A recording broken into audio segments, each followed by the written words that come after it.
बंधुओं, रुक्मणी कौन है? रुक्मणी लक्ष्मी है और श्री कृष्ण नारायण है।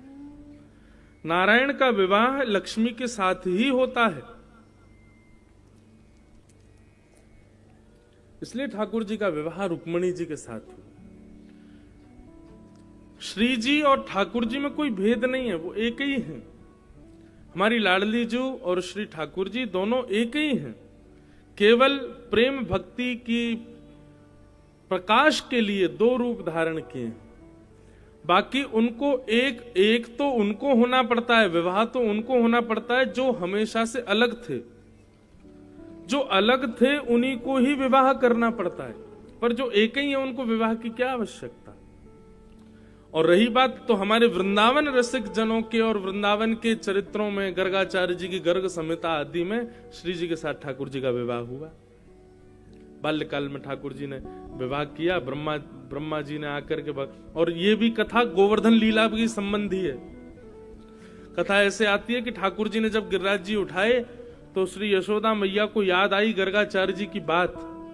बोले, मैया तुम्हारा लाला दिव्य लीलाएं करेगा, परंतु फिर भी कभी कभी अगर तुमको ऐसा लगे कि तुम्हारा लाला कहीं थक ना जाए, हार ना जाए, परास्त ना हो जाए, तो आप कृपा करना वृषभानु नंदिनी श्री राधा रानी को अपने लाला के सामने खड़ा कर देना।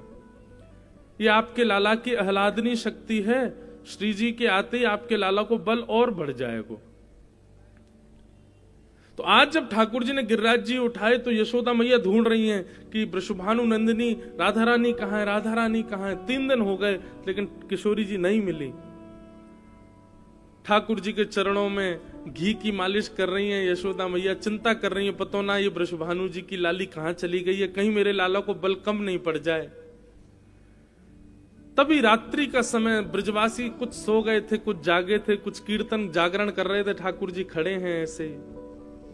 तभी यशोदा मैया ने उस शिला के पीछे जाकर के देखा जहां ठाकुर जी खड़े थे, तो देखा किशोरी जी भ्रगुटी टेढ़ी करके वहीं 3 दिन से बैठी हैं, अपलक नेत्रों से गिरिराज जी को देख रही हैं और श्री जी के नेत्रों के तेज पर ही गिरिराज जी टिके।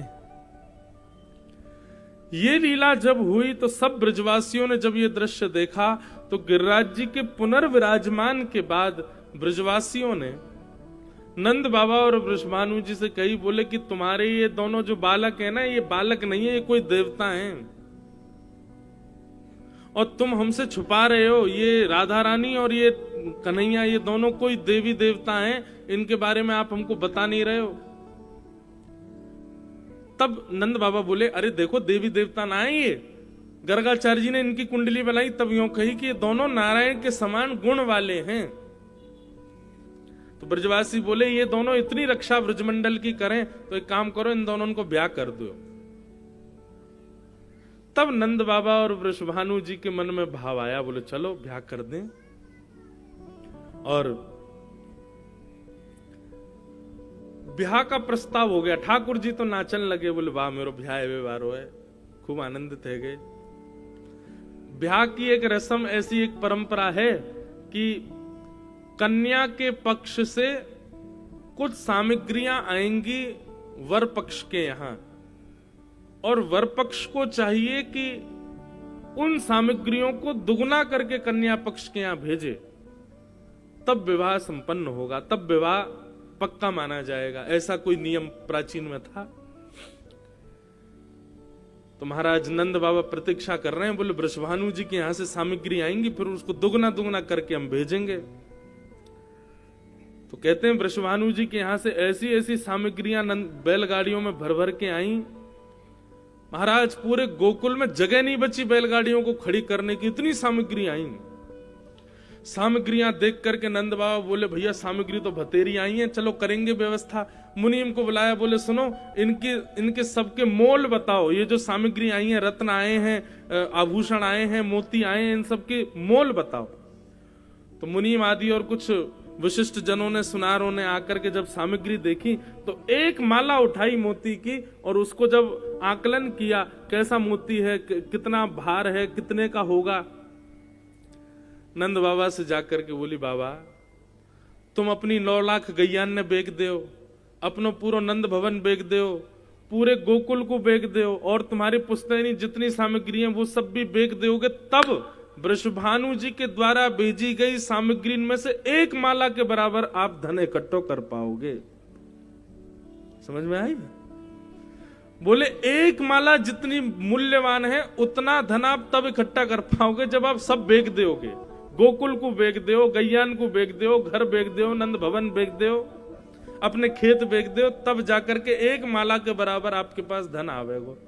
ऐसी असंख्य मालाएं आई हैं, ऐसे असंख्य रत्न आए हैं, ऐसी मणियां आई हैं, ऐसे दिव्य दिव्य आभूषण आए हैं, कहां से दुगुना करके भेजे हम?